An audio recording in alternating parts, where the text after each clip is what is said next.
Olá, olá, olá! Vamos falar sobre os Lusíadas, vamos falar sobre o enredo dessa obra, vamos falar sobre a ideia desta obra absolutamente grandiosa. Os Lusíadas. Falamos no vídeo anterior sobre a estrutura, né? 8.816 versos, 1.102 estrofes, decassílabos, todos os versos, né? Todo o esquema de rima, ababá, bcc, e aí sem falhas, esta obra grandiosa. O que o Camões faz?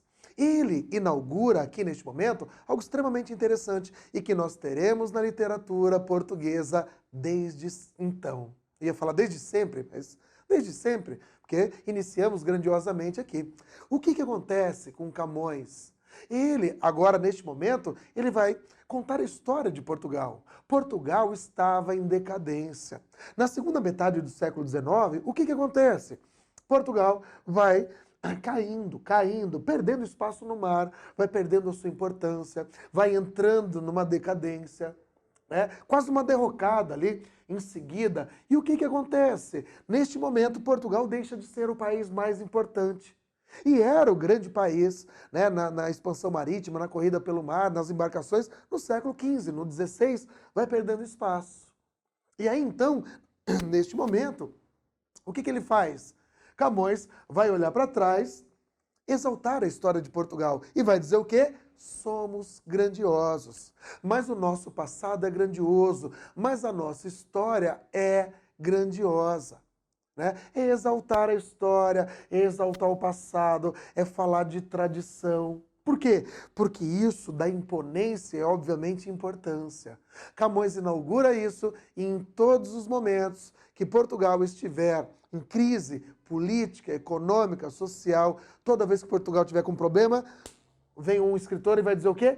Mas o nosso passado é grandioso, a nossa história é gloriosa, já fomos grandiosos. Então isso vai acontecer, é muito comum, né? Aí em Portugal. Teremos isso onde? Teremos isso em Viagens na Minha Terra, do Almeida Garré, em 1846, que é uma retomada dos Lusíadas, né? De falar da história, de falar do passado, né? E tudo mais. Teremos isso na Cidade às Serras, do Eça de Queiroz, de 1901, né?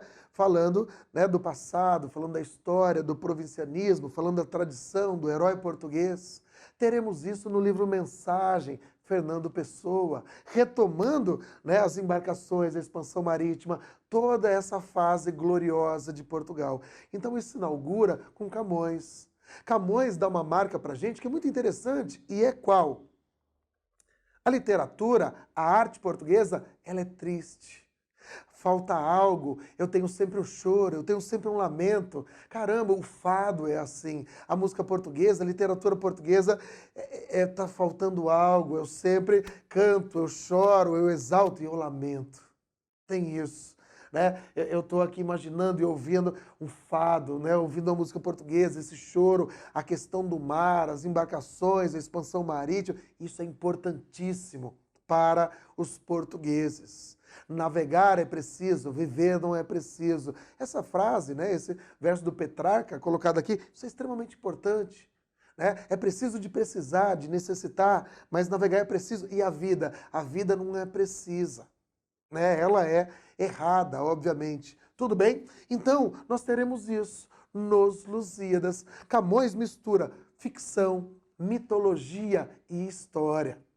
E aí, então, o que o Camões faz nos Lusíadas? Ele separa isso em partes. A primeira parte, né, é a proposição. O que eu vou cantar? As armas e os barões acidalados, que da ocidental praia lusitana, por mares nunca dantes navegados. Ele vai cantar o quê? Os grandes feitos, os feitos heróicos do povo português. E ele vai dizer que os feitos heróicos dos portugueses são maiores que dos latinos, que dos italianos, e dos gregos, né? Então ele vai dizer isso, que ó, a nossa história é maior. Então é a proposição, o que eu vou cantar? Eu vou cantar os feitos heróicos, a história heróica, o povo português. Por quê? Porque eu tenho um herói coletivo. Quem são os heróis? Os lusos. Lusos portugueses, por isso os Lusíadas. E daí, gente, caramba, ele faz isso, aí ele pede ajuda para quem? Né? É invocação, ele pede ajuda às Tágides, às ninfas do Tejo. Ele pede inspiração. É muito parecido com o início da Ilíada. Canta a Deus a ira funesta do Peleu Aquiles. Ou seja, ele chama a deusa da memória lá, o Homero, e ele aqui pedindo inspiração das Tágides, as ninfas do Tejo. Ele dedica isso para quem? Para Dom Sebastião, o grande rei de Portugal, que obviamente estava pagando para essa obra ser feita, aquele que fora considerado o maior rei de Portugal, embora tenha morrido muito jovem, muito cedo, na desgraça, no malogro de Alcácer Quibir.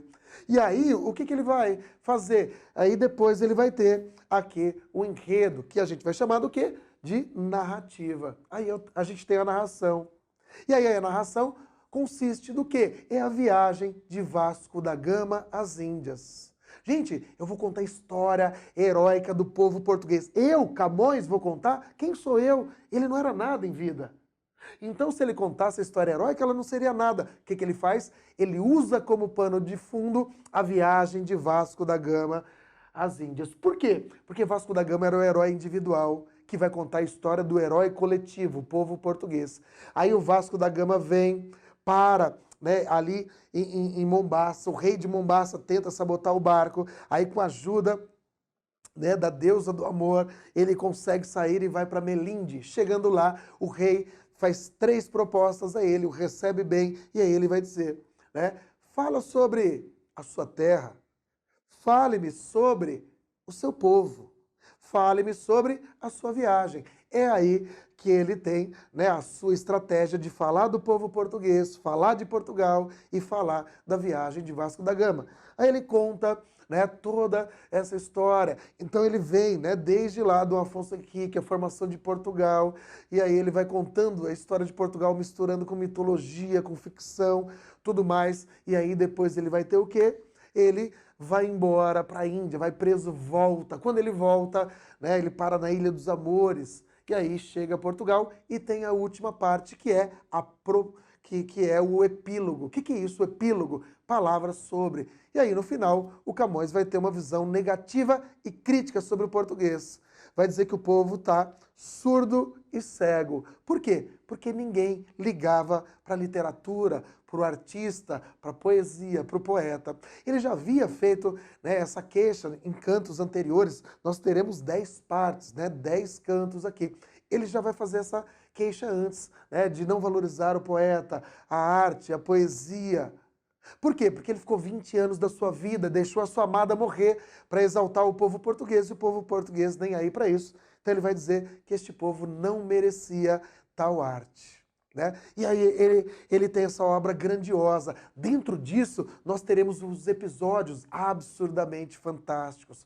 O episódio do gigante Adamastor. Na mitologia, o gigante Adamastor, ele amava Tétis, a mãe do Aquiles, e não podia amar. Se ele amasse, ele se transformaria numa estátua de pedra. E assim vai acontecer. E aí, na parte do gigante Adamastor, ele representa os perigos do mar. Quais perigos? Gente, Vasco da Gama, na história real, ninguém conseguia passar, porque os ventos jogavam os barcos para esse conjunto rochoso, que era o Cabo das Tormentas, e quando passa, vira Cabo da Boa Esperança. Aí ele vai falar sobre o quê? Sobre a Inês de Castro, aquela que foi coroada a rainha depois de morta. Mulher de Dom Pedro, amante de Dom Pedro. E aí os portugueses choram com essa história. E aí depois tem o velho de Restelo, e aquele velho de aspecto venerando, ó vã cobiça, ó glória de matar. O velho é uma visão crítica sobre as embarcações. Enquanto vocês buscam fama, glória, as mulheres sem os maridos, os filhos seus pais, a destruição da tradição e da família portuguesa. E aí ele tem uma parte fantástica, que é a Ilha dos Amores. Vasco da Gama, como prêmio, ele vai se casar com Tétis, a mãe de Aquiles, a ninfa do mar. E aí ela levanta o barco e mostra para ele o quê? A máquina do mundo, o sentido da vida. O que é a máquina do mundo? É Deus que move o universo. Deus ex machina. Tudo bem? E essa parte da máquina do mundo, a gente já teve lá em 1321 na Divina Comédia. Está no livro Geografia, do Ptolomeu. Do século 11, 12 ali. Então nós temos essa parte grandiosa aqui dos Lusíadas. né? São os episódios que ele vai colocando aqui dentro. Sobe, por trás do monte, ele vê a máquina do mundo, o sentido da vida, o poema brasileiro mais importante obviamente, grandioso, considerado, o maior poema brasileiro se chama A Máquina do Mundo, de Drummond, de 1951. E como eu andasse, palmilhasse vagamente uma longa estrada de Minas. É grandioso aquilo. E aí ele vai nessa questão dos Lusíadas. Ele marca isso aqui com as partes, né, com as 5 partes, com os episódios, mistura mitologia, né, história real, ficção, né, moldando essa questão da tradição, da história e do passado português com um tom, obviamente, negativo, um pouco pessimista, um tom aqui de que falta algo melancólico, mas exaltando essa história como algo grandioso. É isso que nós teremos nesta obra, que é a maior em língua portuguesa. E, além disso, ele molda esta língua portuguesa e dá para nós a palavra mais bacana que nós temos, né? A palavra mais bonita de todos os idiomas, que é a palavra saudade. Só nós, da língua portuguesa, temos a palavra saudade. Todos os outros idiomas vai ser sentir falta, vai ser nostalgia. O sal do mar dói e arde. E é assim que eu ficarei, com saudade de vocês. Até a próxima aula. Prazer inenarrável.